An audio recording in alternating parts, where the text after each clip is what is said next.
Bismillahirrahmanirrahim. Assalamualaikum warahmatullahi wabarakatuh. Bismillah, alhamdulillah, wassalatu wassalamu ala rasulillah. Berjumpa kembali, mudah-mudahan kita semuanya berada di dalam rahmatnya Allah. Amin ya Allah ya rabbal alamin. Kali ini saya ingin membahas masih seputar di dalam berhubungan intim ya. Nah, jika seorang suami berhubungan intim ataupun berhubungan badan, itu akan mendapatkan pahala yang sangat besar sekali.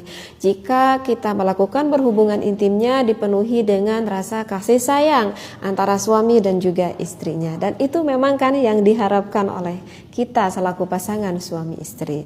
Nah, bisa mendatangkan pahala yang besar jika kita melakukan hubungan seksualitas itu sesuai dengan syariat Islam, artinya sesuai dengan aturan fikihnya. Jika kita melakukan hubungan intim ataupun hubungan seksualitas tidak dengan sesuai aturan fikihnya, maka justru itu tidak akan mendapatkan pahala, justru sebaliknya akan mendapatkan dosa bagi kita ya, karena itu adalah hal yang diharamkan oleh Allah. Apa saja sih hubungan seksualitas yang diharamkan oleh Allah Subhanahu wa Ta'ala?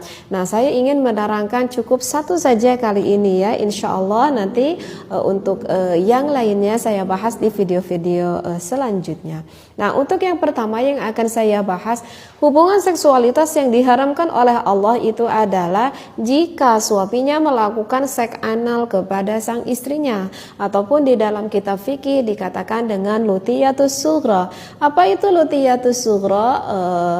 Ya, kita kan sudah mengetahui ya bahwa kaum Nabi Lut alaihi salam pada waktu zaman itu laki-laki yang mencintai laki-laki sehingga melakukan hubungan seksualitasnya dengan sodomi gitu ya, artinya melewati belakang. Nah, jika suami kita mengikuti hal seperti kaum Nabi Lut alaihi salam, maka itu dikatakan dengan lutiyatus sughra, atau lebih trennya kita kenal dengan seks anal.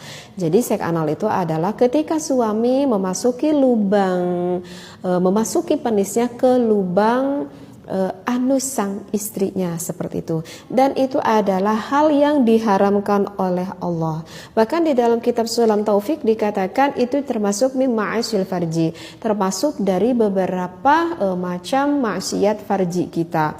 Bahkan di dalam kitab Sulam Taufik dikatakan Allah akan melaknat bagi pasangan suami istri yang melakukan hubungan seperti layaknya seks anal ini, begitu ya.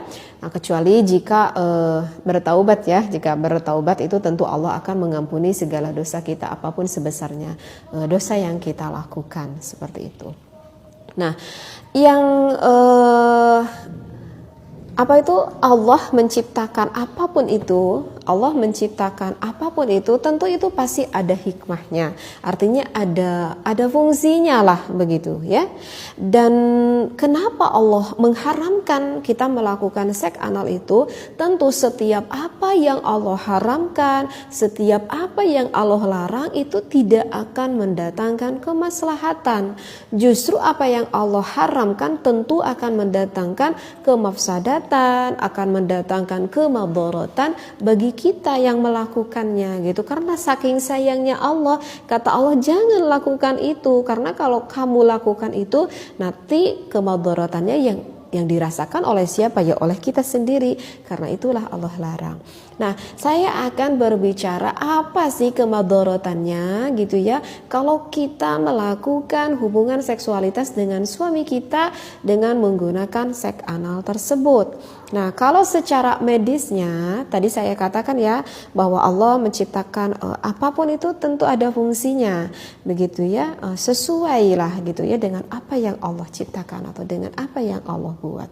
Nah, lubang vagina ataupun lubang istri kita itu adalah lubang yang halal, artinya lubang tempatnya ketika suami memasuki kepada istrinya, begitu. Dan memang begitulah kodratnya Allah ciptakan, memang fungsinya itu ada di sana, seperti itu. bukan di lubang anus. Karena kalau kita lihat secara biologis dan memang bentuknya pun memang beda walaupun tampak terlihat sama. Kenapa saya katakan tampak terlihat sama? Mungkin bagi pandangan suami itu enggak, aku kayaknya sama gimana? Ya sama punya ada lubangnya, kata suami. Ya memang sih yang depan dan juga yang belakang itu sama ada lubangnya. Tetapi kalau kita lihat secara biologisnya, ke dalamnya itu berbeda loh. Kalau kita lihat gambarnya gitu ya, secara biologisnya seperti itu. Dan itu mempunyai fungsinya yang berbeda pula seperti itu. Nah, vagina sang istri itu Allah ciptakan itu elastis. Kenapa Allah ciptakan itu elastis? Karena ketika sang istri ketika berhubungan dengan suaminya itu udah mulai terangsang banget, maka ketika udah terangsang maka akan mengeluarkan cairan alami yang ada di dalam vagina itu sendiri, seperti itu ya. Jadi ada lubrikasi, ada cairan yang keluar dari vagina sang istri secara alami. Itu ketika sang istri